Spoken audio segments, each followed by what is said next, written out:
Hello students. आज हम chapter 11 human I and it's colourful world start करेंगे।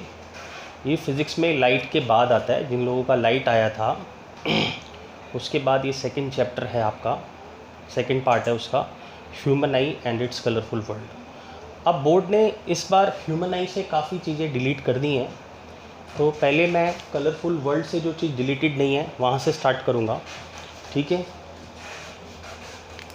तो आप देखिए, आज हम पढ़ेंगे प्रिज्म।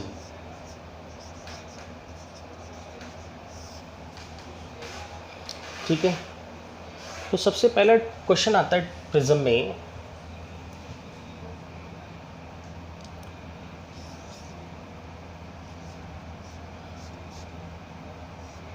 ड्रॉ अ रे diagram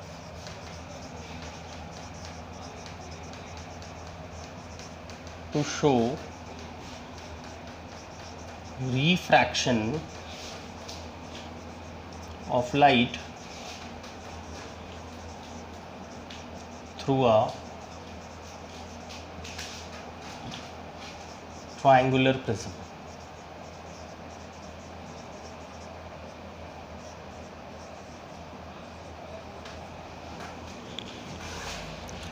Draw a diagram to show the refraction of light through a triangular prism।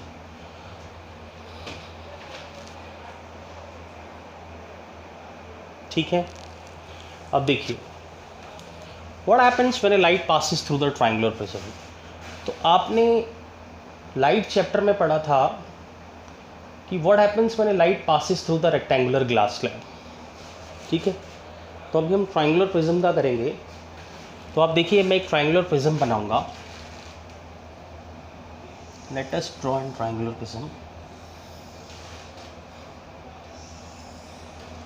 ये इक्विलेटरल ट्रायंगुलर प्रिज्म है। Let us name this prism A B C. This prism is made up of glass. ये prism glass का बना है। तो अब देखिए, जब लाइट ग्लास में एंटर करेगी तो कौन से मीडियम से करेगी। अब लाइट यहाँ से अंदर जाएगी, ठीक है, यहाँ से लाइट ग्लास में जाएगी, फिर वहाँ उस साइड निकल जाएगी। यानी हम A B face, A B जो लाइन ली है मैंने, ए बी, ये ए बी जो एज है ये refracting edge of the prism है। ए सी भी रिफ्रैक्टिंग एज है। तो अभी हमने प्रिज्म में रिफ्रैक्टिंग एजेस लिए हैं ए बी एंड ए सी। तो अब देखिए, लाइट यहाँ से आएगी तो ये है एयर, और एयर होती है ऑप्टिकली रेरर मीडियम। लाइट जो है वो ऑप्टिकली रेरर मीडियम है, फिर वो एयर में चली जाएगी। तो ये है एयर ऑप्टिकली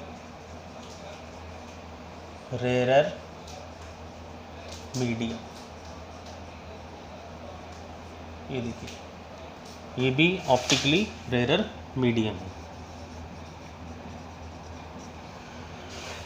सो प्रिज्म के इस तरफ एयर है, प्रिज्म के उस तरफ एयर है, और प्रिज्म के अंदर क्या है, ग्लास है। ये आपका ग्लास है। तो ग्लास क्या है, optically denser medium.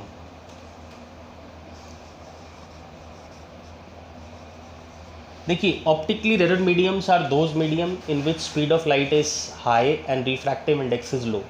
Optically denser mediums are those medium in which speed of light is low and refractive index is high, right।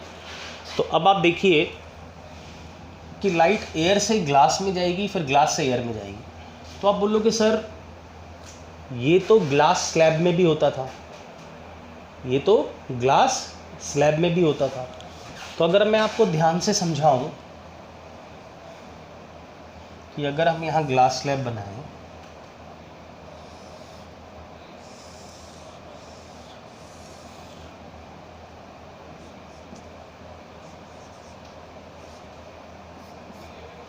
तो ऊपर होता था एयर,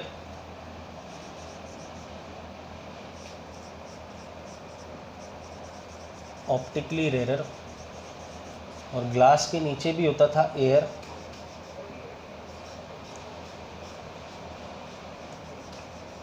ऑप्टिकली रेरर और ये होता था ग्लास ऑप्टिकली डेंसर। ग्लास होता था ऑप्टिकली डेंसर। तो अगर आप कंपेयर करो, फर्स्ट चैप्टर में आपने ग्लास स्लैब पढ़ी थी, ये ग्लास स्लैब है और ये ट्रायंगुलर प्रिज्म है। तो ग्लास स्लैब और ट्रायंगुलर प्रिज्म में मीडियम जो हम क्रॉस कर रहे हैं वो तो सेम ही है। कैसे एयर से ग्लास में जाएंगे, ग्लास से फिर एयर में जाएंगे, तो प्रिज्म भी तो ग्लास का ही बना हुआ है ना, एयर से ग्लास, ग्लास से एयर, सेम ही चीज़ है। तो इसका मतलब जब लाइट एयर से ग्लास में जाएगी तो रेयर से डेंसर मीडियम में जाएगी। And you know very well, when light travels from optically rarer medium to optically denser medium, it will bend towards the normal, and when it travels from optically denser to optically rarer medium, it will bend away from the normal, right? तो अभी मैं glass slab revise कराता हूँ, फिर prism पढ़ाऊँगा। तो देखिए, अगर ये लाइट आती है पी क्यू, देखिए पी क्यू आपकी इंसिडेंट रे है और इस पर आप एक नॉर्मल बनाते हो। देखिए एम एन आपने नॉर्मल बना दिया, ये पी क्यू आपकी इंसिडेंट रे है। देखिए P Q is your incident ray which is coming from air and try to enter inside the glass slab. But air से जब आ रही है तो वो ऑप्टिकली रेयर मीडियम है, ग्लास में जब वो जाएगी तो ऑप्टिकली डेंसर मीडियम होगी। तो कौन सा रूल ऑफ रिफ्रैक्शन लगेगा? रूल ऑफ रिफ्रैक्शन लगेगा। The rule of refraction says when light travels from optically rarer to optically denser medium, it will bend toward the normal. तो लाइट को ऐसे सीधा निकल जाना चाहिए, ये ओरिजिनल डायरेक्शन हम दिखाते थे। This is the original path of light.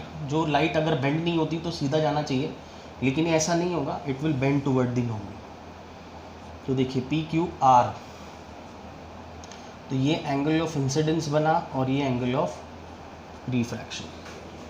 So when light travels from optically rarer medium to optically denser medium, it will bend towards the normal.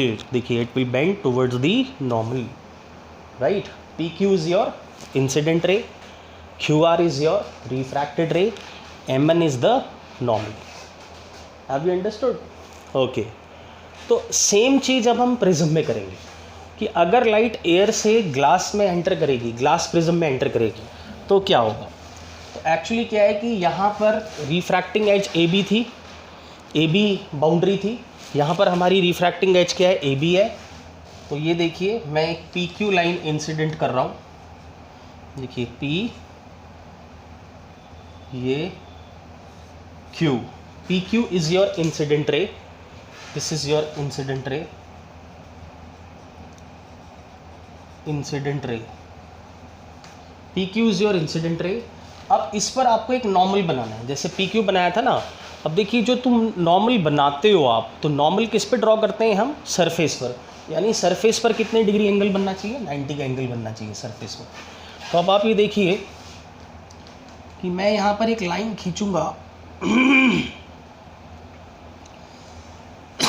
Point Q पर एक परपेंडिकुलर ड्रॉप करूँगा, ये देखिए, तो ये एक पूरा 90 है, दिख रहा है? ठीक है, ये पॉइंट पी पर मैंने एक परपेंडिकुलर ड्रॉप कर दिया, ठीक है। तो ये हो गया एम एन आपका नॉर्मल, एम एन आपका नॉर्मल बन गया। और इंसिडेंट रे और नॉर्मल के बीच में जो एंगल बनता है उसे हम बोलते हैं एंगल ऑफ इंसिडेंस। अब आप दिखाओगे सेम चीज़ मैंने की, देखिए यहाँ पर मैंने पी क्यू लाइट दी, फिर क्यू पर एक नॉर्मल बनाया, फिर मैंने दिखाया पी क्यू लाइट को सीधा जाना चाहिए था, तो मैं इसमें भी दिखाऊंगा कि पी क्यू लाइट को सीधा जाना चाहिए। अगर प्रिज्म इसे बेंड नहीं करता तो P Q light has to go in this direction, right? So P Q light has to travel in this direction without any bending if prism is not suppose to bend the light, but it's not true, prism is going to bend the light, ठीक है। तो ये P Q light air से आ रही है, optically rare medium से glass में enter कर रही है, तो ये क्या होगा? It will bend toward the normal. तो ये देखिए यहाँ से आप इसे बेंड करते हुए दिखा देंगे, तो ये देखिए क्यू आर, ये क्यू आर जो है ये आपकी रिफ्रैक्टेड रे है, क्यू आर आपकी रिफ्रैक्टेड रे है, और ये आपका एंगल ऑफ रिफ्रैक्शन बना, ये आपका एंगल ऑफ रिफ्रैक्शन बना, ठीक है। क्यू आर आपकी रिफ्रैक्टेड रे है। इज दैट क्लियर बेटा? ठीक है, तो अभी तक तो ग्लास स्लैब और इसमें सेम ही काम हुआ है। आप देखिए, light P Q is coming from air and it is getting bending towards the normal and the refracted रे इज क्यू आर। इसमें भी पी क्यू इंसिडेंट रे है, क्यू आर रिफ्रैक्टेड रे है, आई एंगल ऑफ रिफ्रैक्शन है R, I angle of incidence है, R angle of refraction है। इसमें I angle of incidence है, आर एंगल ऑफ रिफ्रैक्शन है। तो अभी तक तो एक रिफ्रैक्शन दोनों में सेम हुई है टुवर्ड्स द नॉर्मल। और देखिए पी क्यू लाइट को ऐसे सीधा निकल जाना चाहिए था, तो ये ग्लास स्लैब में मैंने दिखाया है पी क्यू लाइट को ऐसे सीधा जाना चाहिए। ठीक है, एक रिफ्रैक्शन होगी रेयर से डेंसर। अब बताइए लाइट ग्लास से एयर में एग्जिट करेगी, तो इसमें भी लाइट ग्लास से एयर में एग्जिट करेगी, तो कैसे कराते थे अब याद करो। इस आर को यहाँ लिख लेते हैं। ठीक है, जब लाइट ग्लास से एयर में आएगी तो फिर एक नॉर्मल बनेगा। ये देखिए मैंने नॉर्मल बनाया, ये हो गया एम डैश एन डैश, एक नॉर्मल बना। ये एंगल ऑफ इंसिडेंस को हम एक्स ले लेते हैं। तो अब लाइट क्या होगी, it will bend away from the normal. तो मैंने क्या बताया था कि जब लाइट इसमें से भी आउट होगी, ठीक है, इसमें से भी जब आउट होगी तो हम यहाँ पर इसमें भी क्या बनाएंगे, एक नॉर्मल बनाएंगे। तो देखिए मैं एक नॉर्मल बना रहा हूँ, नॉर्मल बनेगा इसके ऊपर परपेंडिकुलर, नॉर्मल बनेगा पॉइंट ऑफ इंसिडेंस पर परपेंडिकुलर। ये देखिए ये हो गया एम डैश, नॉर्मल थोड़ा बड़ा बना देते हैं, एम डैश एन डैश, और ये आपका एंगल ऑफ इंसिडेंस दूसरा हो गया, इसको हम एक्स ले लेते हैं मान लो। ठीक है, यहाँ तक समझ में आ रहा है बेटा आपको? ठीक है, अब देखिए इसमें भी light away from the normal होगी क्योंकि लाइट ग्लास से एयर में जा रही है, यानी optically denser medium to optically rare medium में जाएगी। आप फर्स्ट फेज क्या था, रेयर से डेंसर जा रही थी light. When light travel from optically rare medium to optically denser medium it will bend toward the normal. देखिए bend toward the normal. P Q light is like this, it has to go like this. P Q light को ऐसे जाना चाहिए था, it will bending toward the normal. देखिए ये ऐसे bend हो रही है टुवर्ड द नॉर्मल, ऐसे जाना चाहिए था ना। This is the direction suppose to the light takes place. अगर बिना बेंड किए लाइट को निकलना है तो लाइट को ऐसे निकल जाना चाहिए था, लेकिन लाइट ऐसे नहीं निकल रही है, ऐसे टुवर्ड्स द नॉर्मल, नॉर्मल की तरफ झुककर निकल रही है, क्योंकि रूल कहता है कि जब लाइट रेयर से डेंसर जाएगी तो टुवर्ड्स द नॉर्मल बेंड होगी। अब रूल क्या कहता है, जब लाइट डेंसर से रेयर के अंदर आएगी तो it will bend away from the normal.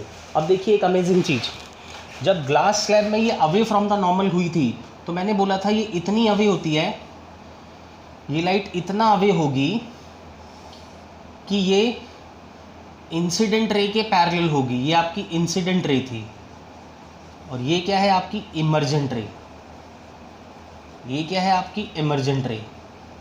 तो ये एंगल ऑफ इमर्जेंस ई आ गया। तो देखिए इमर्जेंट रे को अगर आप बैकवर्ड एक्सटेंड करते थे तो वो इंसिडेंट रे के पैरेलल होती थी। ये देखिए emergent ray is parallel to the incident ray, right. और ग्लास स्लैब में एंगल ऑफ इंसिडेंस और एंगल ऑफ इमर्जेंस इक्वल होता था, यानी ग्लास स्लैब में angle I is equals to angle E होता था। क्यों होता था, ठीक है, क्योंकि मैंने बोला था प्रैक्टिकल में कराएंगे आपको। तो angle of incidence and angle of emergence is same in the glass slab, right, and incident ray is parallel to emergent ray. इंसिडेंट रे is parallel to emergent ray।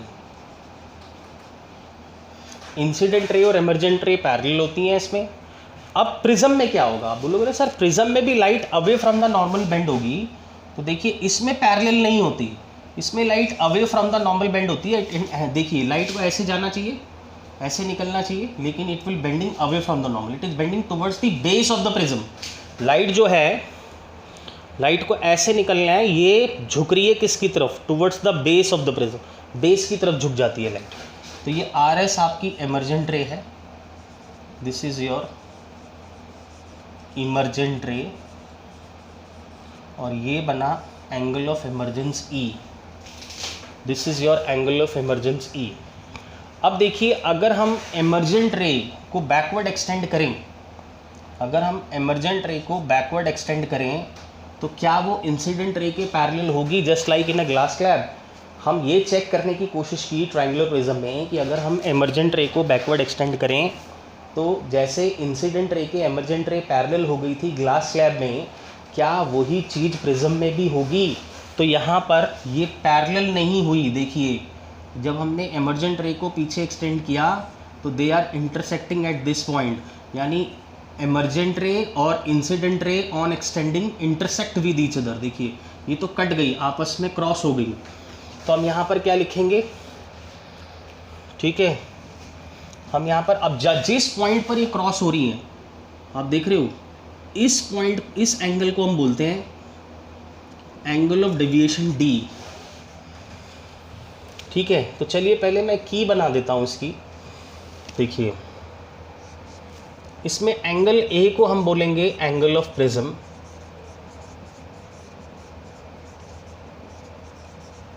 Angle D को हम बोलेंगे एंगल ऑफ डेविएशन,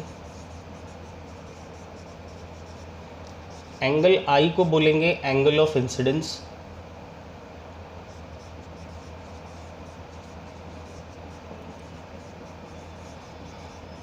और angle E को हम बोलेंगे angle of emergence.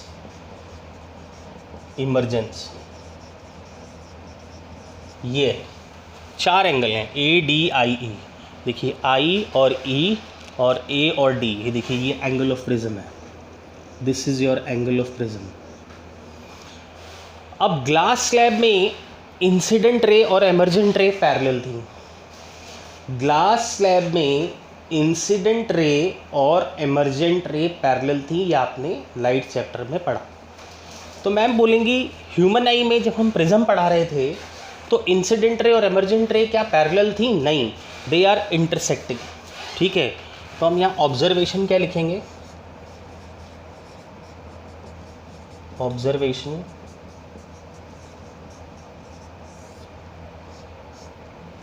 आप लिखेंगे in a triangular prism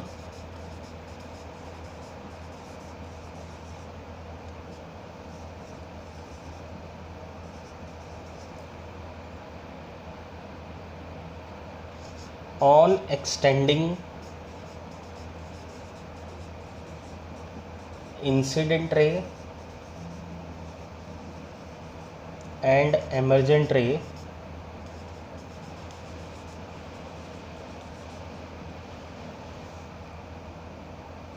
they get intersect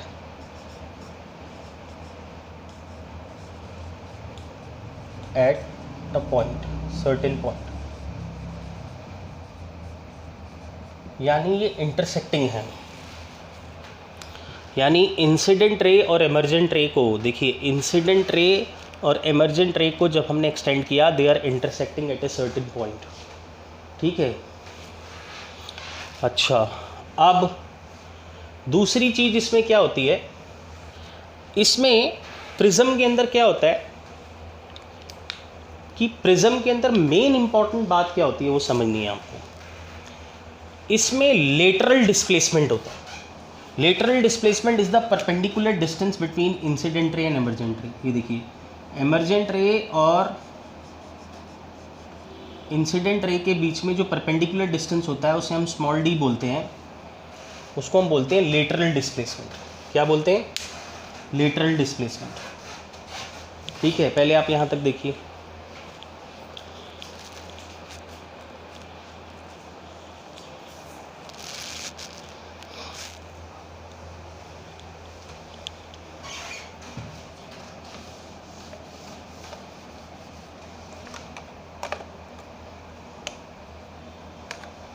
देखिए इसमें भी हम ऑब्जर्वेशंस लिखेंगे,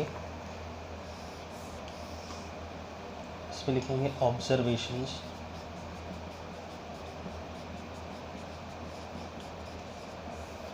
तो लिखेंगे इसमें incident ray is parallel to emergent ray, और इसमें क्या लिखेंगे? लाइट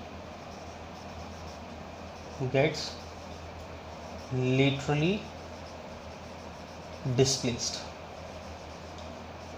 इसमें लाइट लेटरली डिस्प्लेस्ड होती है, इसमें लाइट लेटरली डिस्प्लेस होती है, इसमें लाइट डेविएट होती है। इसमें लिखेंगे light gets deviate by certain angle of deviation, यानी प्रिज्म के अंदर एंगल ऑफ डेविएशन होता है। अब एंगल ऑफ डेविएशन क्या चीज़ है, इसको आराम से समझिएगा, इसको समझने की कोशिश करनी है आपको, बहुत इजी है। देखिए, अब आप ध्यान से देखिए कि ये आपकी इंसिडेंट रे है, देखिए ये आपकी इंसिडेंट रे है और ये आपकी एमर्जेंट रे है। अगर मैं दोनों को बैकवर्ड एक्सटेंड करूं, ये देखिए, तो ये एंगल बन रहा है दोनों के बीच में, ये देखिए दोनों एक पर्टिकुलर पॉइंट पे इंटरसेक्ट कर रही हैं। इसका मतलब इंसिडेंट रे इतना डेविएट हुई है, आप देखिए इंसिडेंट रे इतना डेविएट हुई है, देखिए इतना टर्न हुई है। The incident ray is turning by this angle, right, this angle, see this angle. Incident ray is like this, it has to go like this, और एमर्जेंट रे ऐसे आई है। जब बैकवर्ड एक्सटेंड किया तो incident ray is turning like this, यानी incident ray is turn by an angle like this. So this is called angle of deviation, this is called angle of deviation. Angle of deviation is the angle by which, this is the angle by which the incident ray turn while passing through the prism.